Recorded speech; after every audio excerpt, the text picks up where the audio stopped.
ఛత్తీస్గఢ్ ఒడిశా సరిహద్దులో టెన్షన్ వాతావరణం కంటిన్యూ అవుతుంది. రాత్రి భద్రతా బలగాలు మావోయిస్టుల మధ్య కాల్పులు జరిగాయి. గరియాబంద్ జిల్లాలో జరిగిన ఎన్కౌంటర్లో 14 మంది మావోయిస్టులు చనిపోయారు. దీంతో ఈ ఏడాది జనవరి 19న రాత్రి నుంచి జరిగిన ఎన్కౌంటర్లో చనిపోయిన మావోయిస్టుల సంఖ్య 16కి చేరింది.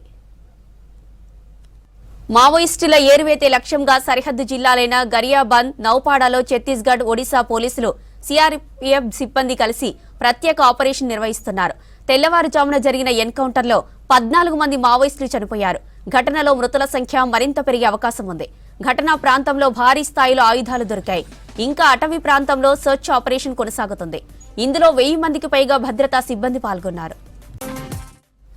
ఎన్కౌంటర్లో మావోయిస్టు అగ్రనేతలు చనిపోయారు. వీరిలో కేంద్ర కమిటీ సభ్యులు Chalapathi alias Ramachandra Reddy, Manoj, special zonal committee సభ్యులు గుడ్డు ఉన్నట్టు తెలుస్తోంది. చిత్తూరు జిల్లాకు చెందిన చలపతిపై ప్రభుత్వం గతంలో ₹1 కోటి రివార్డు. ఛత్తీస్గఢ్లో జరిగిన భారీ ఎన్కౌంటర్పై కేంద్ర హోంశాఖ మంత్రి అమిత్ షా ట్వీట్ చేశారు. ఇది మావోయిస్టులకు గట్టి ఎదురుదెబ్బ అన్నారు. మావోయిస్టుల రహిత భారత్లో భద్రతా బలగాలు పెద్ద విజయాన్ని సాధించాయన్నారు. కేంద్ర సంకల్ప భద్రతా బలగాల ఉమ్మడి ప్రయత్నాలతో మావోయిస్టులు తుది శ్వాస విడిచారన్నారు అమిత్ షా.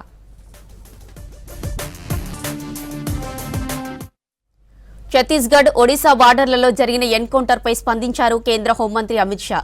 నక్సల్ ఫ్రీ ఇండియాలో భాగంగా తమ జవాన్లు కీలక విజయం సాధించారని ఎక్స్లో ట్వీట్ చేశారు షా. ఒడిశా, ఛత్తీస్గఢ్ బార్డర్లో సిఆర్పీఎఫ్, ఎస్ఓజీ ఒడిశా, ఛత్తీస్గఢ్ పోలీసులు చేపట్టిన జాయింట్ ఆపరేషన్లో 14 మంది నక్సల్స్ ను అంతం చేశారని చెప్పారు. నక్సల్ ఫ్రీ భారత్ లక్ష్యాన్ని సాధించే క్రమంలో సెక్యూరిటీ బలగాలు చేసిన ఆపరేషన్ సక్సెస్ అయిందన్నారు. నక్సలిజం ఇండియాలో తుది శ్వాస విడిచే పరిస్థితిలో ఉందని కామెంట్ చేశారు అమిత్ షా.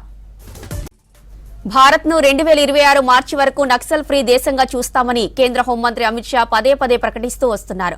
అందులో భాగంగా ఇటీవల నక్సల్స్ ప్రభావం ఎక్కువగా ఉన్న ఛత్తీస్గఢ్, తెలంగాణ, ఒడిశా బార్డర్లలో వరుస కూంబింగ్ ఆపరేషన్స్ చేస్తున్నారు. తాజాగా ఒడిశా బార్డర్లో జరిగిన ఎన్కౌంటర్లో కీలక నేతలతో సహా 14 మంది మావోయిస్టులు మృతి చెందారు.